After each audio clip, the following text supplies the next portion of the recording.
The fire cracked low in the hearth, casting flickering shadows over Hannah's face as she traced the stitching on the old quilt Eli had handed her. It was late now, past midnight, and the house had gone still. But her mind hadn't. She kept hearing it. "You teach kids. Why not raise mine?" He'd said it so simply, so flatly, like offering her a second cup of coffee. But the weight of it settled deep in her chest, and it hadn't let up since. She thought of the 3 children asleep in the small bunkhouse: Danny, Nellie, and Tom. The ones she had protected and taught in that broken, freezing schoolhouse before the town abandoned them. They trusted her when no one else did. Followed her when she told them they had no home left but hope. She would have died for those 3. And now they were here, under a roof, federal, warm, safe, because of Eli. But there was another silence in the house. A deeper one. His sons. The ones she hadn't seen. The ones who were supposedly off workin' the North Ridge. The ones who, oddly, hadn't shown their faces. Not when she arrived, not at supper, not during chores. She wasn't foolish.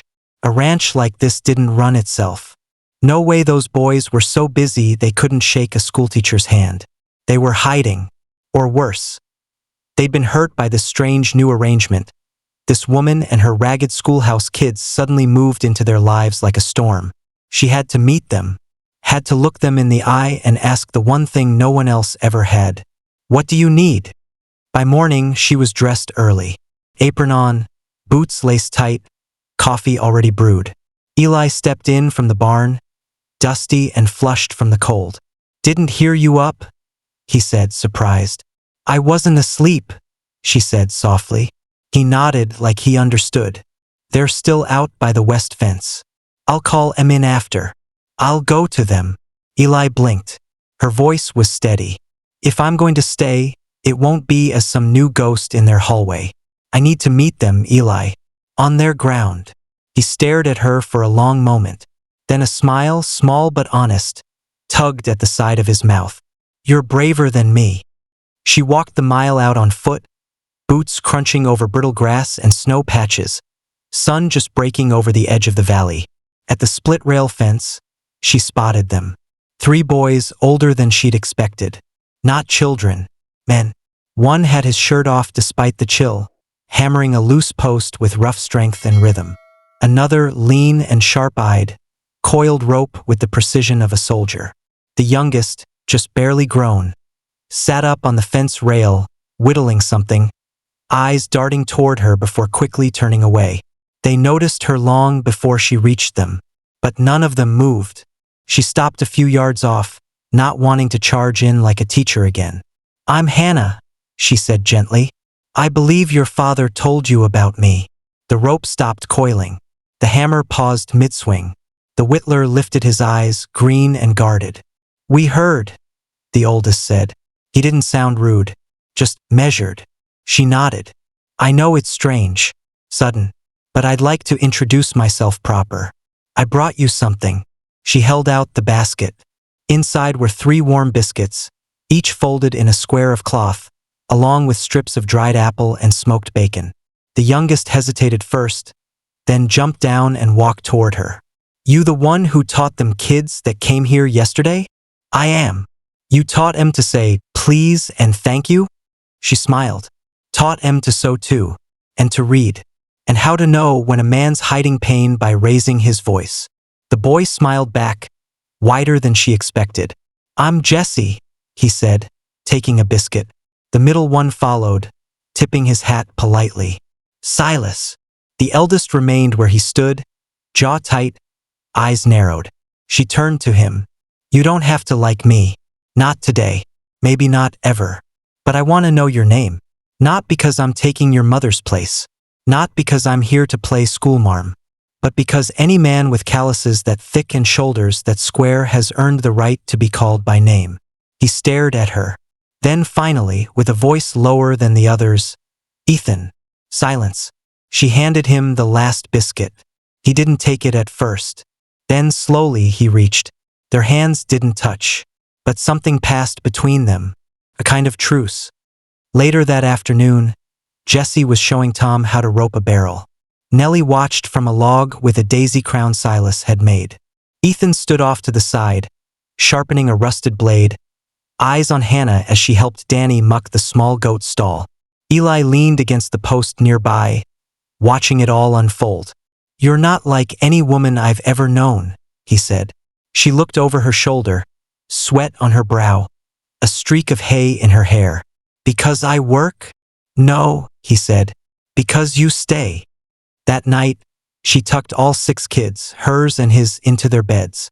She kissed Tom's curls, adjusted Jesse's blanket, let Silas whisper a joke that made Nellie giggle, watched Ethan pretend he was already asleep, though his eyes flickered open the moment she stood up. "You need anything?" she asked him. He hesitated. Then, "Are you staying?" She nodded.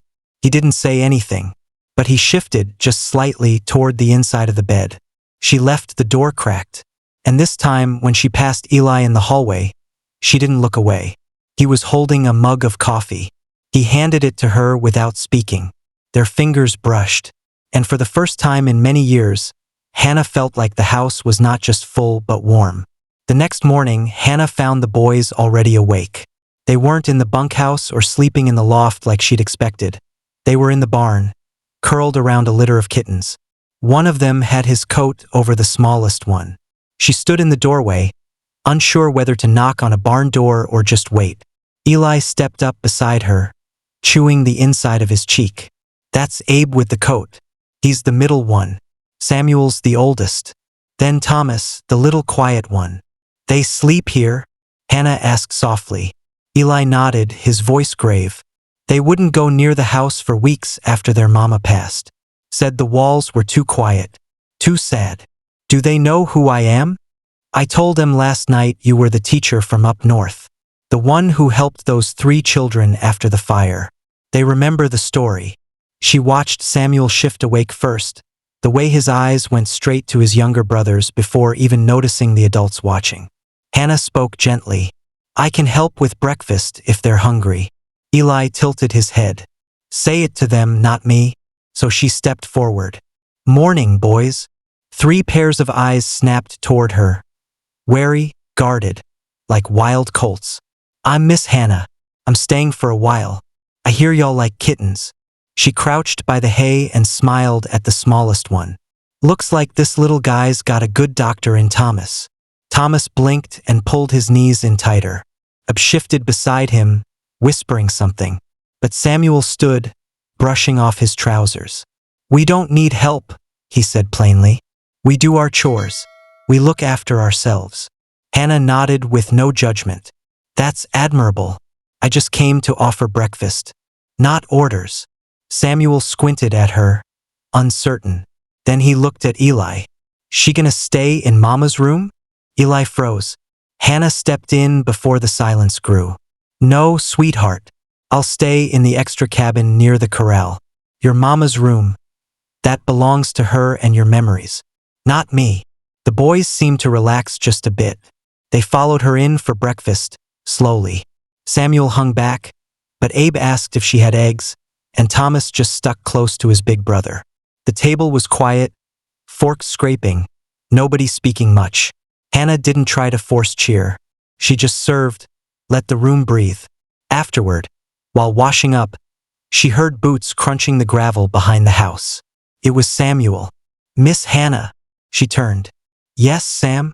He scratched at the edge of the porch post. "That story. The one about the fire. The 3 kids that didn't talk. Was that real?" She nodded slowly. "It was." He looked away. "Did they ever talk again?" "They did." He was quiet a long while. "Did they ever laugh?" Hannah smiled. "One of them had the loudest laugh I ever heard by the end of the year. Laughed like he meant it." He nodded and walked away. That evening, Eli joined her on the porch. "I heard you turned breakfast into therapy," he said with a smirk.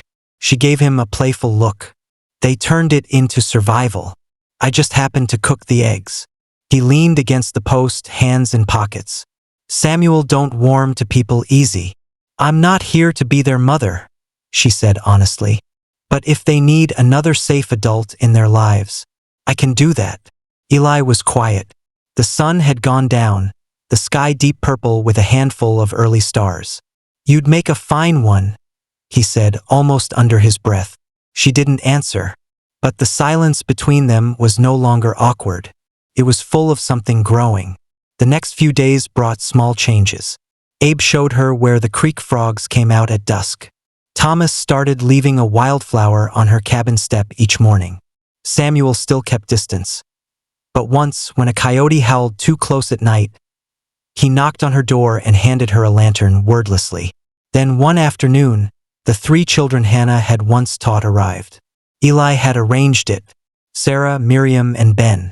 They came running across the dirt yard the moment they saw her.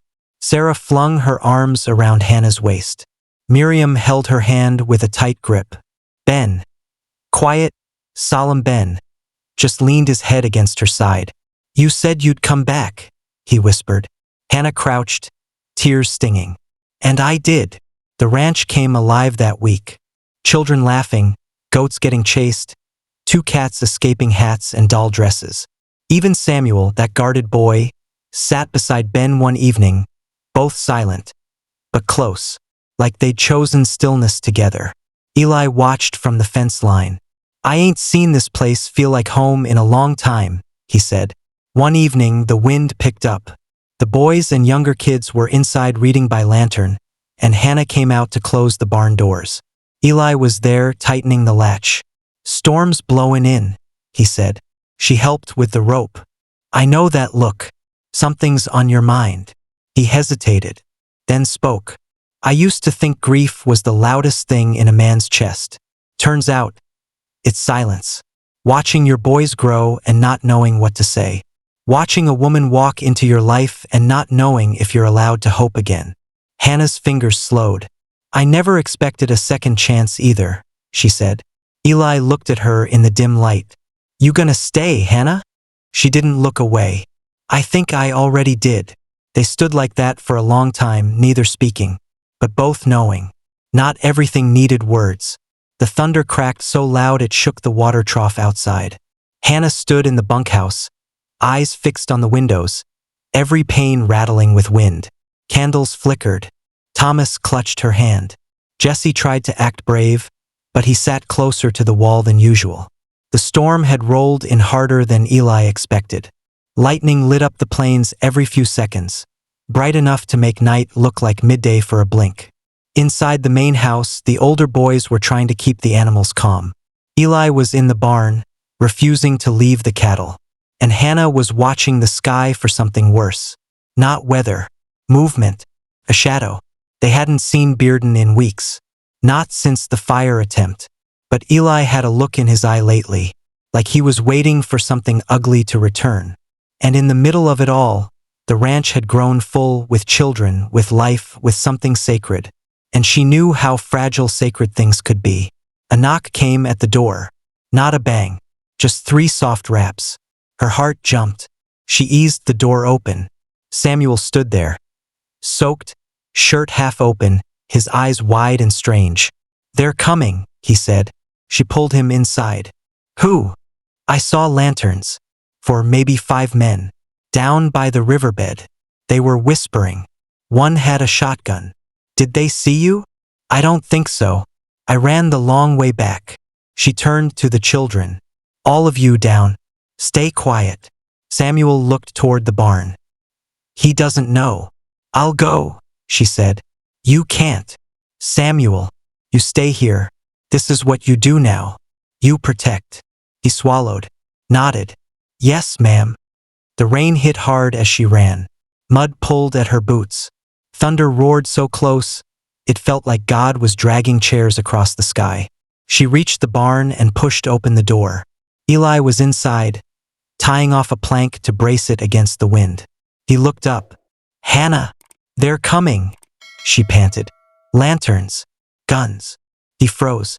"How many?" "Samuel says 5. He cursed under his breath, pulled the rifle from the wall, and checked the barrel.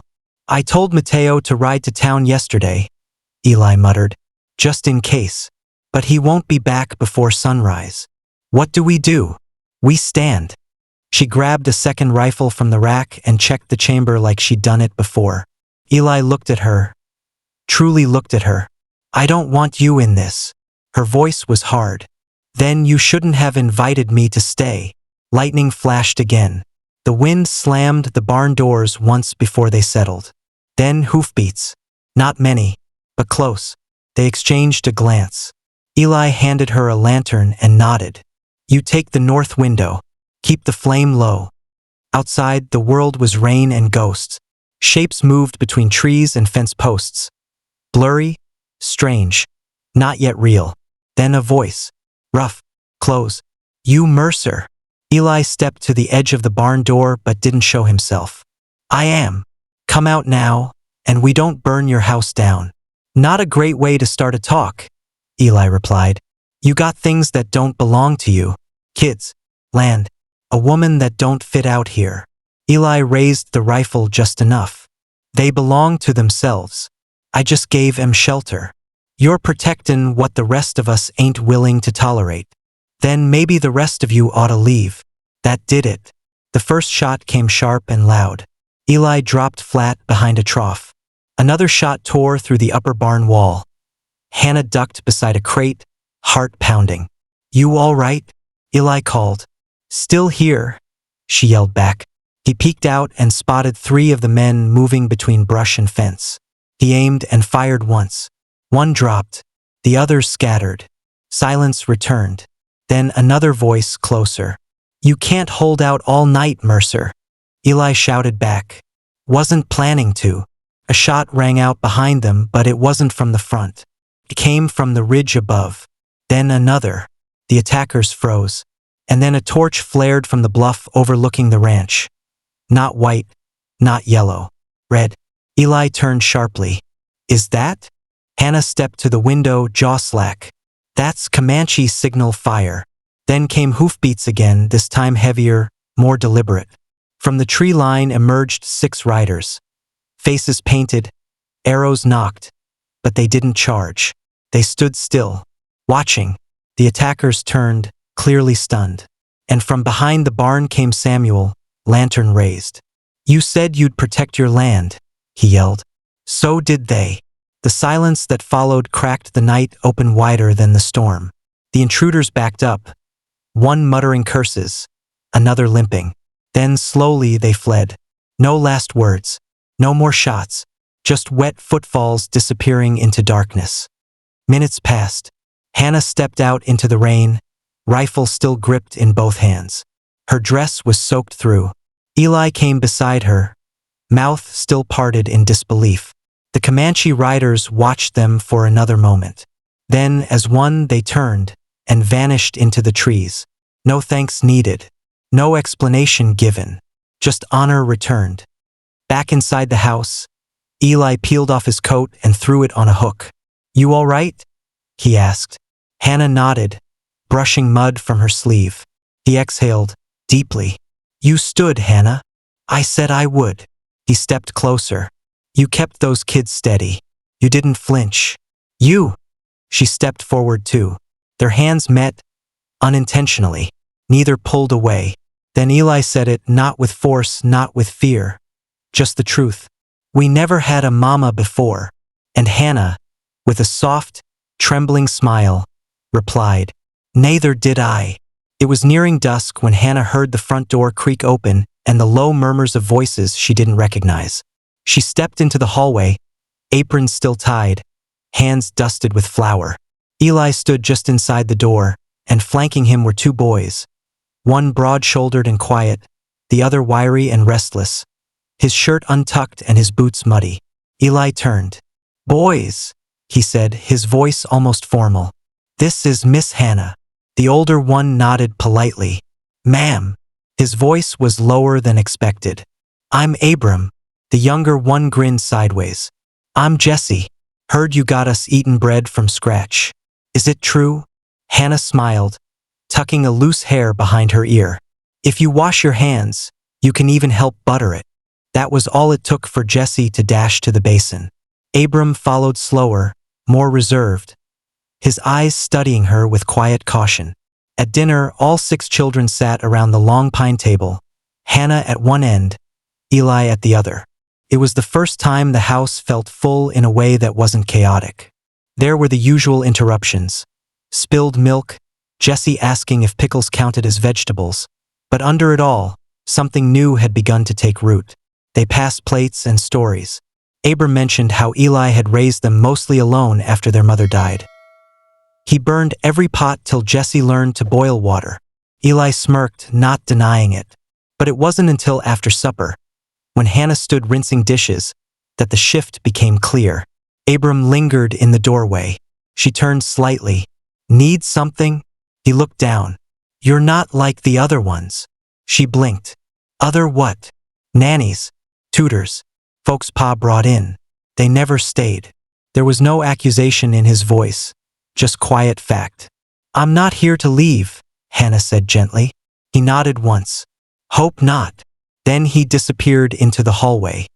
That night, she sat on the porch steps after tucking in the children. Eli joined her, handing over a chipped mug of cider. They're different with you, he said. Even Abram. He don't warm to folks. I'm not sure I did anything special. You didn't have to. A pause. Hannah asked, Why'd you never mention them that first day? When you asked me to stay. Eli looked out over the field. The moonlight made his face seem older, softer. I was afraid, he said. Didn't want to scare you off. Figured one woman wouldn't take kindly to a man who shows up with a sack of silence and 2 half-wild sons. She chuckled. You gave me a ranch and 5 children. That's quite the dowry. He gave a tired smile, but he turned serious a moment later. They need someone, Hannah. Not just for meals or discipline. For softness. For steadiness. She nodded. So do I. And that was the closest they came that night to saying something that neither of them had names for yet. The next few days fell into a rhythm. Morning chores. Lessons on the porch. Jesse climbing the apple tree to avoid math. Eli fixing a fence post while Hannah read aloud from an old book of fables. It was calm, and for a brief moment, even Hannah allowed herself to believe it could last. Until the letter came. It arrived with dust on its edges, hand-delivered by a rider from town. Hannah opened it while the kids were playing marbles under the shade tree. The handwriting was clean. Legal. Miss Hannah Keene, your presence is required in court regarding the future guardianship of the Sanderson children. Her hands trembled. She read it again and again. It was a summons. Their mother's distant cousin, a man who lived in Chicago, had filed a claim, said he had rights, that he'd take the 3 children to a proper estate in the city. Hannah dropped the letter as if it burned. That night, she sat across from Eli in the dim light of the sitting room. I have to go, she said. I have to fight this. He nodded, jaw tight. Then I'm going with you. Her eyes widened. You can't leave the ranch. I've got 2 strong sons and a barn full of capable kids. We'll manage. But you're not walking into that courtroom alone. She didn't realize she'd started crying until he reached over and gently took her hand. You gave them more than food and books, Hannah. You gave them a home. She squeezed his hand. And they're not the only ones, he added softly.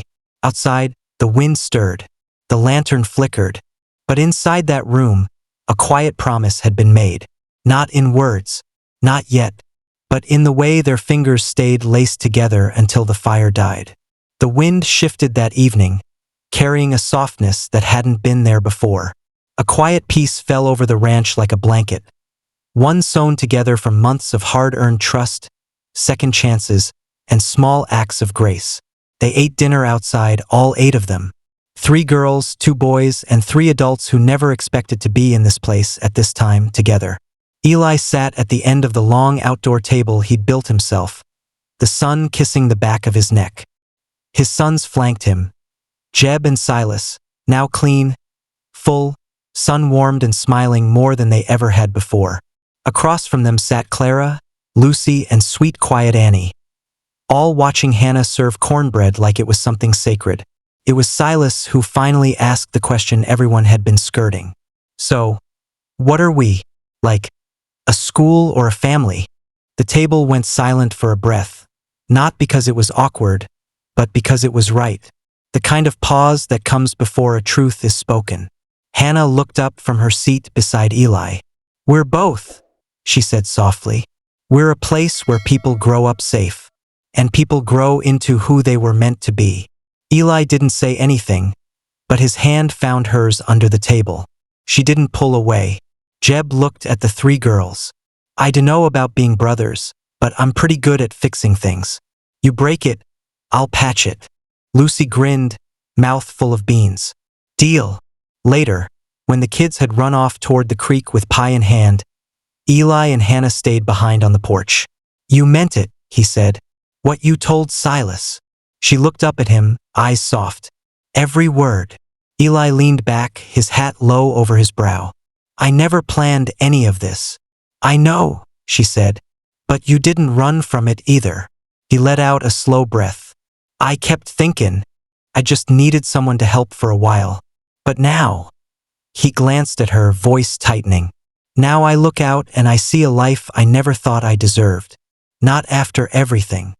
Hannah took his hand in both of hers. "You didn't rescue me, Eli. You gave me a place to be whole." He blinked, swallowing hard. "Then, I want you to stay."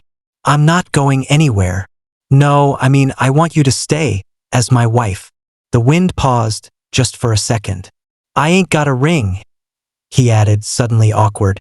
Hannah smiled, reached into her apron pocket, and pulled out the thin blue ribbon she used to tie her hair. "Use this for now." He tied it around her finger like it was gold. Weeks passed.